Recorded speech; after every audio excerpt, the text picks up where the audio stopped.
Psalm 62, verse 5 to 8. My soul, wait thou only upon God, for my expectation is from Him. He only is my rock and my salvation. He is my defence, I shall not be moved. In God is my salvation and my glory, the rock of my strength, and my refuge is in God. Trust in Him at all times. Ye people, pour out your heart before Him. God is a refuge for us. God is a refuge for us. We're coming around the Lord's table. We're thinking of the refuge that we can run to. God is a refuge for us.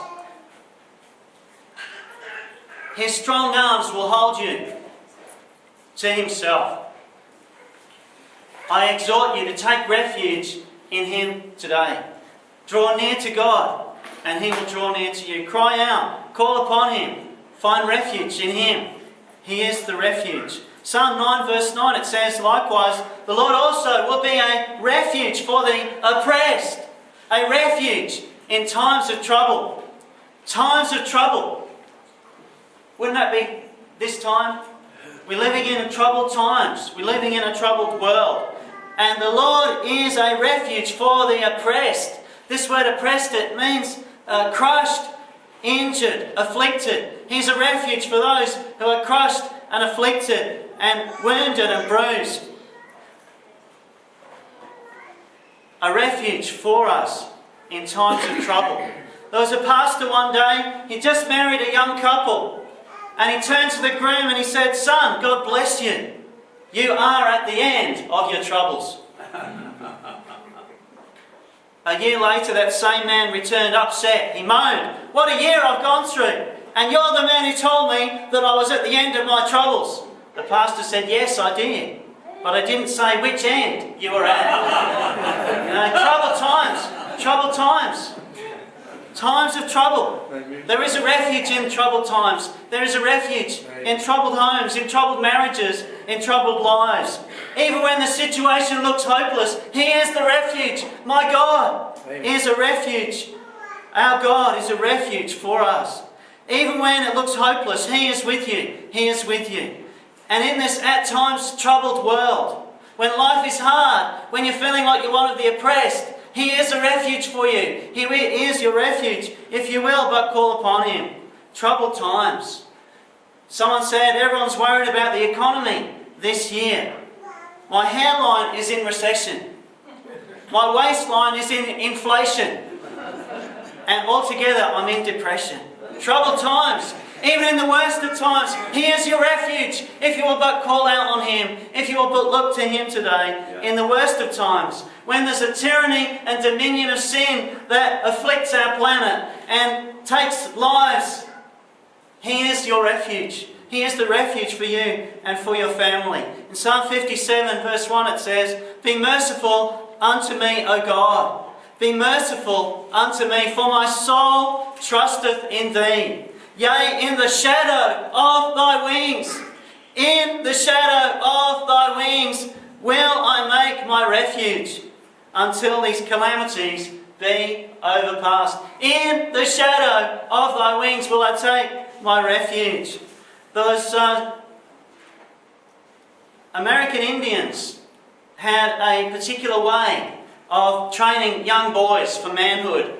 Young boys, young Indian braves would be taken out on the night of the boy's 13th birthday. After learning hunting and camping and scouting and fishing skills, they put this young Indian brave through one final test.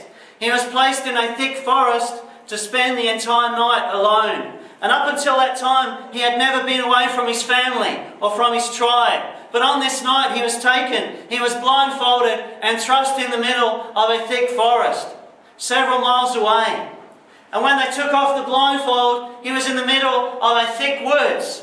He was scared to death. Every twig that made a noise, every sound, every concern that an animal would pounce upon him in this darkness, in this unfamiliar place. And every second seemed like an eternity. And the sun began to rise the next morning. And the boy looked around him and he saw the flowers, the trees, the path, and he saw a figure of a man standing just a few feet away. A man holding a bow and arrow. It was his father, and he had been there all night long. God is like that. God is like that. He is a refuge in that time of trouble. He is a refuge in that time when you don't know where you are and what you're doing and you're afraid. God is a refuge for you. He is faithful and true. And He has promised to be our refuge in times of trouble. In Psalm 59:16 it says, "But I will sing of thy power, yea, I will sing aloud of thy mercy in the morning, for thou hast been my defence and refuge in the day of trouble." My refuge, my strength, my defence. It's personal. He is your refuge. He is your refuge today. He can be with you through every circumstance of life, and in every circumstance of life you can know His promises are true. He says unto you, "I will never leave you nor forsake you." These are very strong words in the original. It's a very definite promise, an absolute guarantee. He will never leave you nor forsake you. And our God is a God who will never leave you alone. He will never let you go. He will be that place of safety for you, the refuge for the believer. In Psalm 91 verse 4, you can read the whole psalm for your encouragement as your homework today. Psalm 91 verse 4 it says, "He shall cover thee with His feathers, and under His wings shalt thou trust. His truth shall be thy shield and buckler." There was a woman who found this of particular comfort. One day she was going about her business and suddenly a man stepped out of nowhere and she was about to get into her car. He came up behind her with a gun and he said, "Get in the car." She got in the car and he did as well. "Now drive," he said. He yelled to her, "Drive." She began driving and she was filled with fear. She wanted to have some comfort through this trauma, so she began to recall some of the words of Psalm 91, her favourite scripture. And verse 4, she started to repeat it to herself. "His feathers cover me, His feathers cover me." She first said it to herself quietly, then out loud, louder and louder. And finally the assailant shouted, "Stop the car! Let me out! You're crazier than I am!" His feathers cover me. That was the comfort for her. And there was safety in that knowledge of that certain comfort, of that certain refuge. And you can be safe under that shelter of His wings, under the cover of His feathers. You can find that safety place, that safe place. And now we think of the refuge of the cross as we come to remember, as we love to, the cross and what it means for us.